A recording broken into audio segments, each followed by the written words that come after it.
compressibility factor is the factor which decides the extent of deviation of real gases.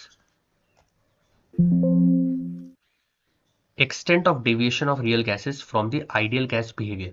तो एक ideal gas behaviour से कितना ज्यादा deviate कर रहा है ये डिसाइड करेगा कॉम्प्रेसिबिलिटी फैक्टर, जो कि Z से डिनोट होता है। तो हमेशा याद रखना कॉम्प्रेसिबिलिटी फैक्टर जो होता है वो होता है Z equal to PV by NRT। अब इसके कई सारे अगर आप देखोगे तो Z की वैल्यूज आती हैं कुछ कुछ, तो वो हम देखेंगे यहाँ पे, ठीक है।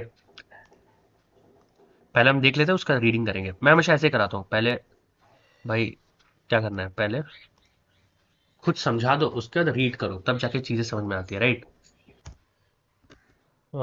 Let me see if the recording is on or not. Yeah. So guys, this is the graph that you have just now seen. First we will define what compressibility factor is. तो compressibility factor ये PV by NRT हो गया, इसका ratio होता है और कुछ नहीं होता, ठीक है। अब देखना जरा यहाँ पे इंटरेस्टिंग चीज़ ये है कि जो Z की वैल्यू है ना वो 1 है, ठीक है। अगर ये आइडियल गैस हुआ तो देख सकते हो आप, अगर आइडियल गैस है तो Z की वैल्यू 1 है। बाकी आप देख सकते हो अगर मैं यहाँ पे Z की वैल्यू को 1 रखूं तो मेरे पास क्या आएगा, 1 equal to PV by NRT। तो यहाँ से मेरे पास क्या आएगा, PV इक्वल टू NRT, ठीक है। PV इक्वल टू NRT, तो ये आइडियल गैस इक्वेशन हो गई। तो अगर Z 1 है तो आइडियल गैस इक्वेशन फॉलो होगा। इस ग्राफ में अगर आप ध्यान से देखोगे तो ये नाइट्रोजन का अगर आप ग्राफ देखोगे तो लो प्रेशर में ये इस तरह से इस रेंज तक ये क्या कर रहा है, इस रेंज तक ये क्या कर रहा है, आइडियल गैस को फॉलो कर रहा है। मतलब नाइट्रोजन जो है इसका जो कॉम्प्रेसिबिलिटी फैक्टर है ये 1 है अगर लो प्रेशर है तो। सिमिलरली ये हाइड्रोजन भी यहाँ पे इस लेवल पे 1 है एकदम लो प्रेशर पे। और अगर आप ध्यान से देखोगे ये जितने भी गैसेस हैं लो प्रेशर में 1 टच कर रहे हैं, ठीक है, 1 को टच कर रहे हैं। ये देखो ये भी 1 से निकला, ये भी 1 से निकला और ये भी 1 से निकला। तो लो प्रेशर में Z की वैल्यू 1 है। इसका मतलब क्या है कि लो प्रेशर में real gas ideal gas behaviour show करता है। उसके बाद क्या होता है, उसके बाद देखना ये वाला जो रीजन है, ये रीजन है Z लेस देन 1 वाला, और ये वाला जो रीजन है ये है Z ग्रेटर देन 1 वाला। फ्रॉम ग्राफ आप देख सकते हो 1 से ऊपर 1.2 1.4 1.6, तो ये Z ग्रेटर देन 1 वाला रीजन हो गया, और नीचे 0.8 0.6 0.4 ये Z लेस देन 1 वाला रीजन हो गया, ठीक है। अब देखते हैं थोड़ा सा ये हो क्यों रहा है, ठीक है, इसको समझते हैं। तो होता क्या है कि इसको हम बाद में देखेंगे, होता क्या है पहले हम देखते हैं, उसका हम रीडिंग करेंगे, ठीक है। तो देखना जरा क्या होगा। देखो जब लो प्रेशर होता है, लो प्रेशर होता है, लो प्रेशर में मुझे पता है कि जो रियल गैस है वो आइडियल बिहेवियर शो करता है, शो आइडियल बिहेवियर, ठीक है। तो real gas ideal behaviour show करता है। तो PV इक्वल टू NRT हो जाता है यहाँ पे, जहाँ पे Z की वैल्यू क्या हो गई 1, ठीक है। अब आते हैं नेक्स्ट पॉइंट पे। जब मेरे पास जो प्रेशर है अगर वो मेरा इंटरमीडिएट प्रेशर है, intermediate pressure intermediate pressure intermediate pressure अगर है मेरे पास, मतलब ज्यादा कम भी नहीं और ज्यादा जो है ज्यादा भी नहीं। मतलब मैं कौन से रीजन की बात कर रहा हूँ, ये वाला आप देख सकते हो। ये जो रीजन है, मान लो ये जो रीजन है, ठीक है, ये intermediate pressure, intermediate intermediate pressure मतलब ज्यादा कम भी नहीं और ज्यादा ज्यादा भी नहीं। इसके बाद का जो प्रेशर है ये हाई प्रेशर हो गया। अब हाई प्रेशर में अगर आप देखोगे तो Z की वैल्यू ग्रेटर देन 1 है, ठीक है। हाई प्रेशर में Z की वैल्यू ग्रेटर देन 1 है ज्यादातर गैसेस की, और इंटरमीडिएट प्रेशर में Z की वैल्यू कम है, Z लेस देन 1 है। इतना ये ऑब्जर्वेशन ग्राफ से हमें पता चल रहा है, ठीक है। ग्राफ को देख के हम ये कह सकते हैं।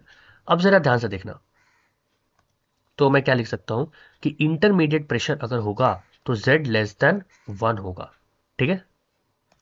और अगर मेरा हाई प्रेशर हुआ हाई प्रेशर, हाई प्रेशर, तो हाई प्रेशर में ग्राफ से हमने देखा कि हाई प्रेशर में Z ग्रेटर देन 1 हो रहा है, ठीक है। और यहाँ पे अगर मैं इसको इरेज कर दूं, यहाँ पे इसको वाइट से लिख देते हैं, तो Z इक्वल टू 1 है अगर लो प्रेशर है तो, ठीक है, इंटरमीडिएट प्रेशर। और ये हाई प्रेशर अगर है तो Z ग्रेटर देन 1। अब इसका रीजन देख लेते हैं कि वाई ऐसा क्यों है, ऐसा क्यों है। तो नेक्स्ट स्लाइड में देखते हैं हम लोग कि ऐसा क्यों हो रहा है, ठीक है। अब हम बिहेवियर, जो मैं इतनी देर से आपको कह रहा था कि जो ग्राफ है वो नीचे से ऊपर जा रहा है, तो इसका रीजन क्या है ये हम यहाँ पे देखेंगे। तो देखो, सबसे पहला हम देखेंगे इंटरमीडिएट प्रेशर के लिए। इंटरमीडिएट प्रेशर, इंटरमीडिएट प्रेशर अगर मेरे पास होता है यहाँ पे तो क्या होगा। तो इंटरमीडिएट प्रेशर मतलब जो आपका गैस मॉलिक्यूल है वो ज्यादा दूर नहीं है। मतलब समझो आप एक चीज, इसको समझाने से पहले मैं अगर यहाँ पे आऊं तो देखना जरा कि अगर मेरे पास क्या है, एक कंटेनर है, ठीक है, और यहाँ पे एक दूसरा कंटेनर है, और यहाँ पे तीसरा कंटेनर है, ठीक है। अब जरा ध्यान से देखना कि मेरा जो पिस्टन है अगर वो यहाँ पे है, ठीक है, अगर मेरा पिस्टन यहाँ पे है,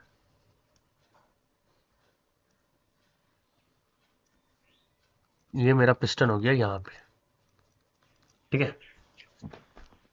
तो जो गैस मॉलिक्यूल है ये काफी ज्यादा दूर है, राइट। ये लो प्रेशर वाला क्राइटेरिया हो गया कि लो प्रेशर। इंटरमीडिएट प्रेशर मतलब मेरा जो पिस्टन है मान लो वो यहां पे है, ठीक है, ये हो गया मेरे पास इंटरमीडिएट प्रेशर। तो देखना जरा यहाँ पे इंटरमीडिएट प्रेशर अगर मेरे पास होता है, इंटरमीडिएट प्रेशर, ठीक है, और एक होगा मेरे पास हाई प्रेशर, ठीक है, हाई प्रेशर। तो हाई प्रेशर में जो पिस्टन है वो एकदम लगभग नीचे आ जाता है, ठीक है, इतना नीचे। तो ये मॉलिक्यूल्स की स्पेसिंग यहाँ पे देख सकते हो आप, और यहाँ पे तो मॉलिक्यूल की स्पेसिंग एकदम पास पास होगी, ठीक है। तो इन केसेस में क्या हो रहा है, इस केस में तो z इक्वल टू 1 है। इस केस में जो कि इंटरमीडिएट प्रेशर है हमने देखा था, फिर से दिखा देता हूँ, इंटरमीडिएट प्रेशर में ये जो ग्राफ है नीचे आ रहा है, देखो हर एक ग्राफ नीचे आ रहा है, हर एक ग्राफ नीचे आ रहा है, ठीक है।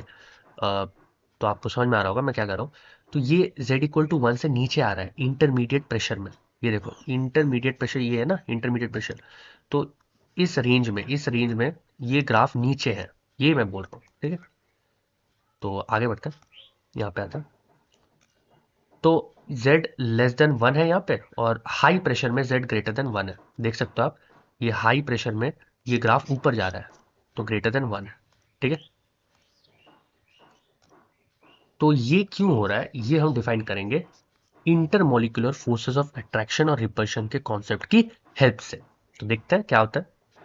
तो देखना जरा, इंटरमीडिएट प्रेशर अगर होगा तो मेरे पास क्या होगा, फोर्सेस ऑफ अट्रैक्शन काम करेंगी, क्योंकि मॉलिक्यूल की स्पेसिंग उतनी भी ज्यादा कम नहीं है कि रिपल्सिव फोर्सेस काम करना चालू कर दे। तो forces of attraction is present, forces of attraction is present. तो क्या होगा, वॉल्यूम, वॉल्यूम क्या होगा, decreases, volume decreases relatively more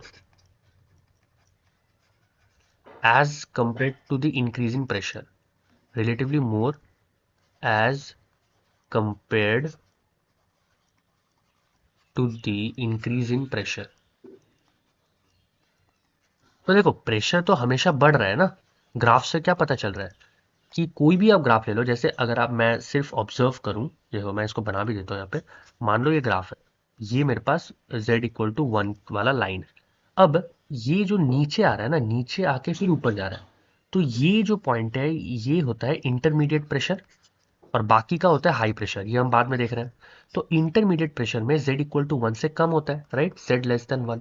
अब ऐसा क्यों हो रहा है? क्योंकि फोर्सेस ऑफ अट्रैक्शन काम करती है तो वॉल्यूम कम हो जाता है, वॉल्यूम डिक्रीजेस। और ये मेरे पास क्या है, पीवी अपॉन एनआरटी, मतलब बेसिकली जो z है वो पीवी के ऊपर डिपेंड करेगा।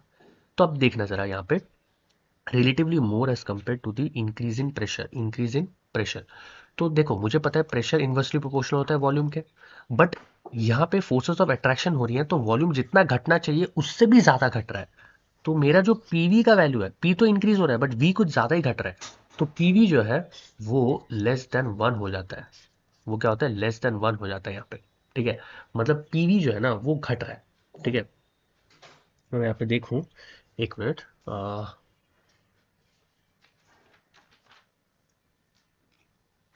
हाँ, तो पीवी बेसिकली घट जाता है यहाँ पे, ठीक है। तो इसलिए जो z है वो लेस देन 1 आ जाता है। समझ में आया क्या हो रहा है इंटरमीडिएट प्रेशर के केस में? तो मेरा जो मेन यहाँ पे लाइन था वो यही था, फोर्सेस ऑफ अट्रैक्शन यहाँ पे काम करता है, ठीक है। अब अगर मैं बात करूं हाई प्रेशर की, मैं क्या बात करूं, हाई प्रेशर, हाई प्रेशर। तो हाई प्रेशर में क्या होता है कि मेरा, मुझे पता है कि हाई प्रेशर में जो z की वैल्यू होगी वो ग्रेटर देन 1 होगी। ऐसा क्यों होता है? तो यहाँ पे होता है फोर्सेस ऑफ रिपल्शन। क्यों? आप वो पिस्टन डायग्राम से देखना, पिस्टन डायग्राम से देखना, ये मॉलिक्यूल्स इतने पास आ जाते हैं कि यहाँ पे फोर्सेस ऑफ रिपल्शन चालू करना शुरू कर देता है। और यहाँ पे इंटरमीडिएट प्रेशर में रिलेटिवली स्पेसिंग थोड़ा ज्यादा है, इसलिए फोर्सेस ऑफ अट्रैक्शन काम कर रही थी, ठीक है। तो यहाँ पे आते हैं forces of repulsion acts, forces of repulsion acts. तो रिपल्शन होगा तो volume increases with increase in pressure, with increase in pressure. तो जो पीवी है वो बेसिकली ग्रेटर देन 1 हो जाता है यहाँ पे, मतलब आप प्रेशर को भी बढ़ा रहे हो और वॉल्यूम भी इंक्रीज होने लगता है, ठीक है। इसलिए जो जेड है वो ग्रेटर देन 1 है। आई होप आपको समझ में आया होगा। इतना ही था कॉम्प्रेसिबिलिटी फैक्टर, आई होप आपको समझ में आया होगा कॉम्प्रेसिबिलिटी फैक्टर। बाकी ये यही चीज़ जो मैंने अभी अभी कहा है वही चीज़ यहाँ पे कही गई है, आप इसको पढ़ लेना खुद से, मैं और रीडिंग नहीं करवा रहा। और बाकी ये कॉम्प्रेसिबिलिटी फैक्टर पढ़ लेना। उसके बाद एक पॉइंट होता है जो कि होता है बॉइल्ड टेम्परेचर, जो कि अगर मैं देखूँ यहाँ पे, हाँ, बॉइल्ड टेम्परेचर या फिर बॉइल पॉइंट। तो एक होता है बॉयल टेम्परेचर, या फिर इसको हम लोग कहते हैं बॉयल पॉइंट। अब ये होता क्या है, ये एक ऐसा टेम्परेचर है जहां पे रियल गैसेस, मतलब temperature at which real gases behave as ideal gas, real gas behave as ideal gas, ठीक है। तो ये एक ऐसा टेम्परेचर होता है जहां पे रियल गैस आइडियल गैस की तरह बिहेव करता है, ठीक है। तो ये जो टेम्परेचर होता है ये होता है ए अपॉन आर बी, याद रखना हमेशा। ए मेरे पास वैंडरवाल कांस्टेंट, बी भी मेरे पास वैंडरवाल कांस्टेंट, और आर मेरे पास क्या है, यूनिवर्सल गैस कांस्टेंट। तो ये होता है temperature equal to A upon R B. ये एक ऐसा टेम्परेचर होता है, ठीक है, मैं फिर से कहता हूँ, ये एक ऐसा टेम्परेचर होता है जहां पे रियल गैस और आइडियल गैस बराबर होते हैं, मतलब रियल गैस आइडियल गैस की तरह बिहेव करता है। मतलब जो रियल गैस है ना वो पीवी इक्वल टू एनआरटी को फॉलो करेगा अगर ये टेम्परेचर आता है तो। इस टेम्परेचर पे होगा ये बात, ठीक है, समझ में आया? अब आगे बढ़ते हैं। तो N A N square upon V था और यहाँ पे एन वी था, ठीक है, ठीक है, ठीक है। अब देखते हैं इफेक्ट ऑफ, अच्छा इसको थोड़ा अंडरलाइन कर लेते हैं। Effect of temperature on the compressibility factor. अब टेम्परेचर कैसे यहाँ पे रोल प्ले कर रहा है कॉम्प्रेसिबिलिटी फैक्टर के ऊपर। इतना देर से हम देख रहे थे कि प्रेशर कैसे इफेक्ट डाल रहा था, ठीक है, इफेक्ट ऑफ प्रेशर। अब आते हैं इफेक्ट ऑफ टेम्परेचर पे कि टेम्परेचर की वजह से कॉम्प्रेसिबिलिटी फैक्टर में क्या अंतर आ रहा है। तो देखो बॉइल टेम्परेचर के ऊपर अगर हम जाए, मतलब मान लो ये मेरे पास क्या है, ये है टी, ये टी मतलब ये जो पिछली स्लाइड में मैंने देखा था T equal to A upon R B, ये वही है, T equal to A upon R B, ठीक है, ये हो गया। अब ये जो T equal to A upon R B है इसके ऊपर अगर मैं जाऊँ, ठीक है, मान लो ये टेम्परेचर है, तो इसको ऊपर अगर मैं जाऊं तो ये z यहाँ पे ग्रेटर देन 1 होता है, और इसके नीचे अगर मैं जाऊं तो z greater than less than 1 होता है। ठीक है, ये बस आपको याद रखना है कि बॉइल्ड टेम्परेचर से ज़्यादा अगर टेम्परेचर है तो वो पॉजिटिव डिविएशन शो करेगा, और अगर बॉइल्ड टेम्परेचर से कम टेम्परेचर है तो वो नेगेटिव डिविएशन शो करेगा। तो बिलो द बॉइल्ड टेम्परेचर ये चीज़ होती है, z फर्स्ट डिक्रीजेस, अच्छा, and reaches a minimum value. अगर आपने ग्राफ देखा होगा तो ऐसा था मेरे पास ग्राफ, तो ये decreases, reaches a minimum value, ये क्या है, मिनिमम वैल्यू which is क्या है, below the boiled temperature first decreases and reaches a minimum value with increasing pressure। और उसके बाद क्या होगा, because of forces of attraction, यहाँ पे फोर्सेस ऑफ अट्रैक्शन काम कर रही थी, which start operating between the molecules. अब जैसे ही later on further increase in pressure forces of repulsion operate, उसके बाद जब आप प्रेशर को बढ़ाओगे तो रिपल्शन एक्ट करेंगे। तो इसीलिए ये डिविएशन हमें देखने को मिलता है कि पहले नीचे उसके बाद ऊपर। क्यों पहले नीचे उसके बाद ऊपर, क्यों? क्योंकि मैं लिख देता हूं, क्योंकि यहाँ पे क्या हो रहा है, फोर्सेस ऑफ अट्रैक्शन यहाँ पे प्ले कर रहा था, फोर्सेस ऑफ अट्रैक्शन, और यहाँ पे फोर्सेस ऑफ रिपल्शन। रिपल्शन हो रहा है तो पी वॉल्यूम बढ़ रहा है तो पीवी का वैल्यू बढ़ रहा है, और अट्रैक्शन हो रहा है तो वॉल्यूम घट रहा है तो पीवी का वैल्यू भी घट रहा है। ठीक है, तो फोर्सेस ऑफ, मैं देख लेता हूँ यार रिकॉर्डिंग हो रहा है या नहीं। हाँ हो रहा है। तो फोर्सेस ऑफ अट्रैक्शन, और ये डर लगता है कभी बीच बीच में। ठीक है, तो ये हो गया फोर्सेस ऑफ अट्रैक्शन और ये हो गया फोर्सेस ऑफ रिपल्शन। ठीक है, इसीलिए ये बिहेवियर हमें देखने को मिलता है, और हाई प्रेशर में तो फोर्सेस और रिपल्शन ही काम करता है।